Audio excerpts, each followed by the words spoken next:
सोचिए आधी रात का वक्त हो, एक जिला अस्पताल की इमरजेंसी वार्ड में डॉक्टर मरीजों के लिए तैनात हो और उसी वक्त पुलिसकर्मी वहां पर पहुंचे और एक ऑन ड्यूटी डॉक्टर को जबरन उठाकर ले जाए। जी हाँ, बाकी मरीजों को छोड़ दिया जाता है जैसे उनकी जान की कोई कीमत ही ना हो।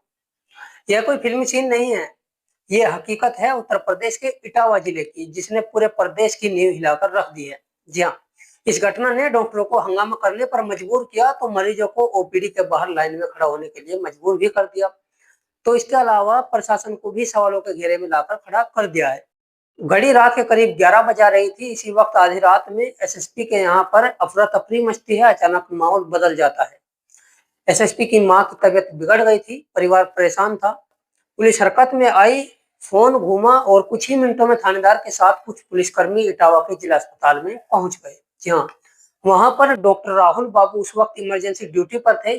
साथ में थे फार्मासिस्ट शरद यादव।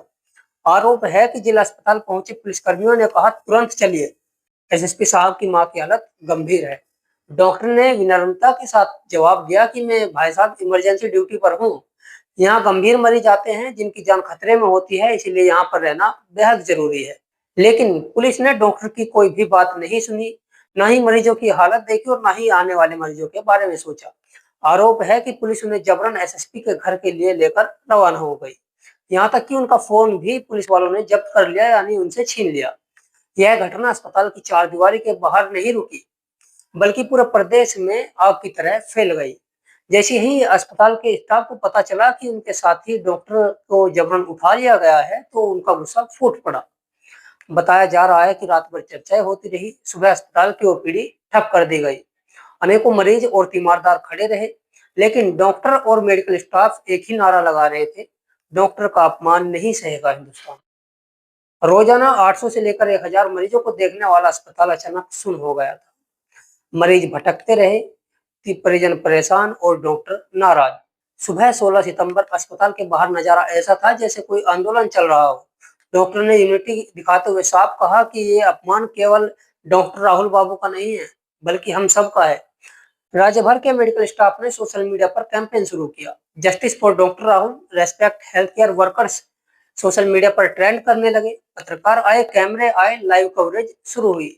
लोगों ने कहा हम इलाज कराने के लिए हैं, राजनीति देखने के लिए यहाँ पर नहीं पहुंचे हैं। जब दबाव बढ़ा तो इटावा के एसएसपी ब्रिजेश श्रीवास्तव सामने आए और उन्होंने सफाई दी कि मैंने तो बस प्राइवेट डॉक्टर को बुलाने के लिए कहा था, सरकारी डॉक्टर को जबरन ले जाने का आदेश मैंने दिया ही नहीं था। तो फिर सवाल ये उठा, क्या पुलिसकर्मियों ने एसएसपी का नाम लेकर मनमानी की या फिर एसएसपी खुद बचाव में है? उनका यह बयान मामले को सुलझाने के बजाय और ज्यादा उलझा गया।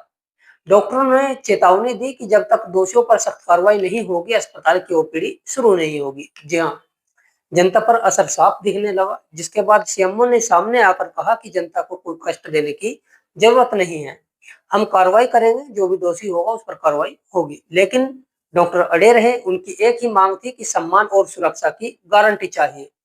प्रशासन को झुकना पड़ा। 2 पुलिसकर्मियों को लाइन हाजिर कर दिया गया। डॉक्टर ने कहा यह शुरुआत है, मगर काफी नहीं है, क्योंकि जिम्मेदारी सिर्फ उन 2 पुलिसकर्मियों की नहीं हो सकती थी। आदेश किसका था? सिस्टम ने क्यों नहीं रोका? डॉक्टर को क्यों नहीं बचाया गया? लेकिन इस पूरे विवाद में हार किसकी हुई? इसमें जनता की हार हुई। इलाज के बिना लौटे लोग, गांव से आए मरीज, गरीब, बेसहारा और परेशान। सिस्टम में सम्मान और जिम्मेदारी दोनों चाहिए। तो दोस्तों, इटावा का विवाद सिर्फ एक शहर की कहानी नहीं है, ये उस सिस्टम की पोल खोलता है जहां डॉक्टर सुरक्षित नहीं है, मरीज असहाय है और अफसर जवाबदेही नहीं है। अब सवाल आपसे है, क्या डॉक्टरों का विरोध सही था? क्या पुलिसकर्मियों ने अपनी हदें पार की थी, या सिर्फ लाइन हाजिर करना सही है, या इतना काफी है? कमेंट में अपनी राय जरूर दीजिए। इस वीडियो को लाइक कीजिए, अपने दोस्तों के साथ शेयर कीजिए और अभी तक अगर आपने यूट्यूब चैनल को सब्सक्राइब नहीं किया है तो सब्सक्राइब जरूर कर लीजिए।